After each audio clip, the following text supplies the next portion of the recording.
Okay, let's talk about a number that kind of makes people nervous. 13. You've probably felt that little shiver yourself. It's a superstition that's so common we almost just accept it. But why? Where does this specific fear actually come from?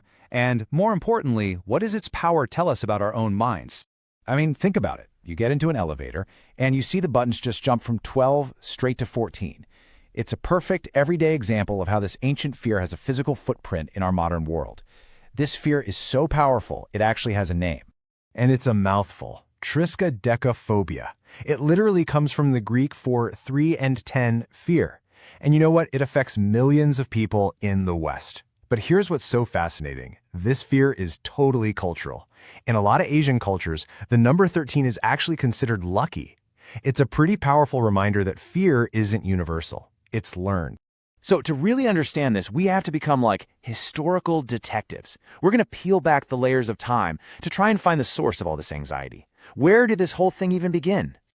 Well, the trail of clues goes way, way back. Some people point to Ancient Babylon around 1780 BC, where a numbered list just mysteriously skips the number 13.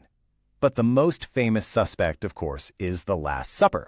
13 guests at the table, with the betrayer, Judas, being the last to show up. It's a really powerful story, but here's the catch. The first time anyone wrote down a link between that dinner and an unlucky 13 doesn't happen for over 1,000 years. And here's the twist in our little investigation. For all these really compelling stories, most historians look at the evidence and kind of say, it's pretty thin, it's speculative. There's no definitive smoking gun that proves any one of these things created the phobia. The clues just don't quite add up. So if it's not one big dramatic event, what else could it be? Well, the other theories are a lot more mundane. That Babylonian text? It might have just been a typo, a simple clerical error. Some people even suggest it's just awkward to see 13 people at a dinner table. You can't divide the group up neatly. And then, of course, the fear gets supercharged when the 13th falls on a Friday, which is the day of the crucifixion in Christian tradition. So the origin is murky, to say the least. But let's pivot from ancient history to the here and now. Because whatever its source, the impact of this fear today is anything but imaginary. Oh no, it has a real measurable cost. Get a load of this number. Every single Friday the 13th, the U.S. economy loses up to $900 million. $900 million. That's from people who are avoiding travel, not going to work, or putting off big business deals, all because of a number on a calendar. That's a superstition with a nearly billion-dollar price tag. Now that might sound totally irrational, right? But listen to this. In 1993, the really prestigious British medical journal published a study on traffic patterns, and their conclusion was just chilling.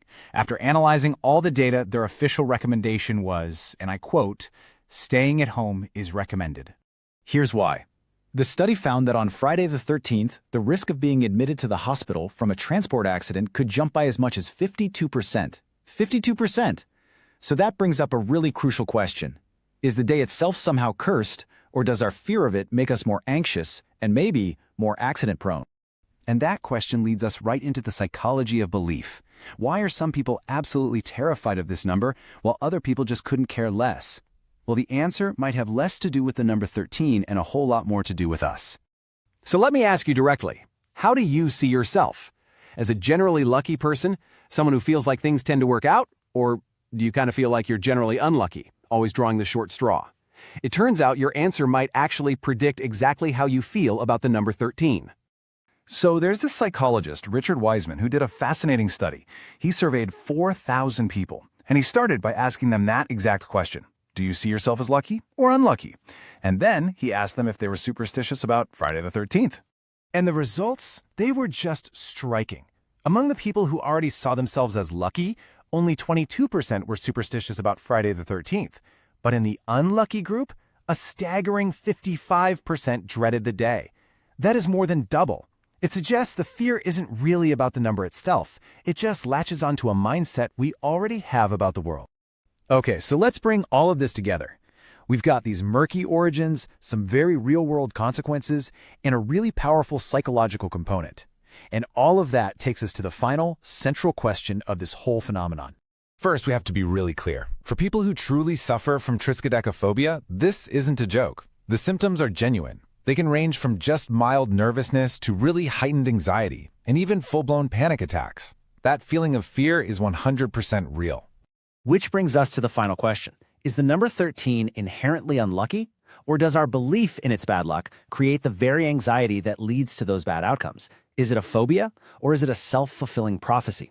Ultimately, the story of the number 13 isn't really about history or calendars at all. It's about the incredible power of our own minds to shape our reality.